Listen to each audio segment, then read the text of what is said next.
5 ways to uncover unconscious bias. Make sure to listen to the end for a bonus way. Number 1, educate yourself.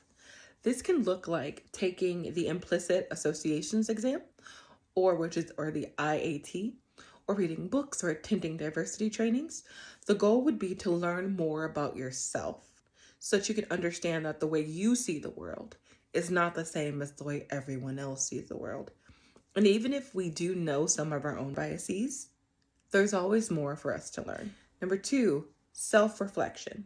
Similar to number 1, except this is about taking a more active role in examining your beliefs, attitudes, and behaviors.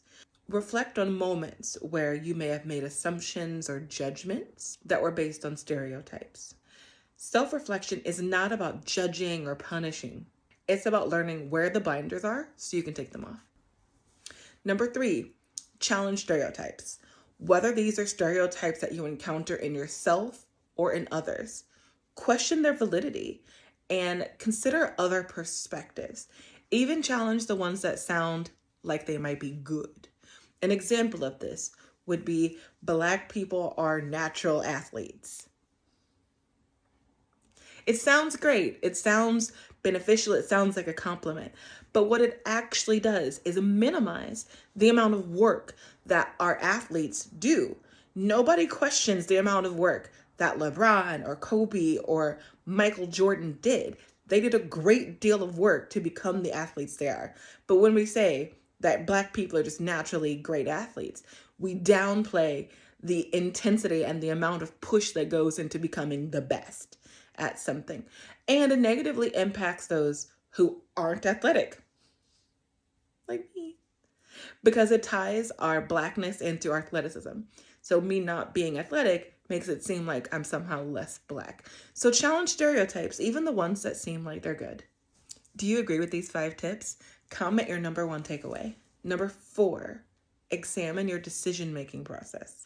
Reflect on past decisions you've made in multiple contexts, such as work, like hiring practices or promotions, or who was in charge of project assignments, or even in your personal life. So who you chose to include or exclude, or who you've offered to help and mentor, and who you've chosen to just let figure it out on their own. Notice if any of those groups have anything in common. And ask yourself if you would have made the same decision if that person looked like you or was a member of your tribe. Consider whether implicit bias may have had something to do with those decisions that you've made so you can address them in the future. Number 5, take action. Actively engage in efforts to promote diversity, equity, and inclusion in your workplace and in your personal life. This could look like advocating for policy changes, signing petitions, supporting underrepresented groups, having uncomfortable but necessary conversations with family and friends. The goal should always be to foster an inclusive environment that allows everyone to feel valued, respected, and heard.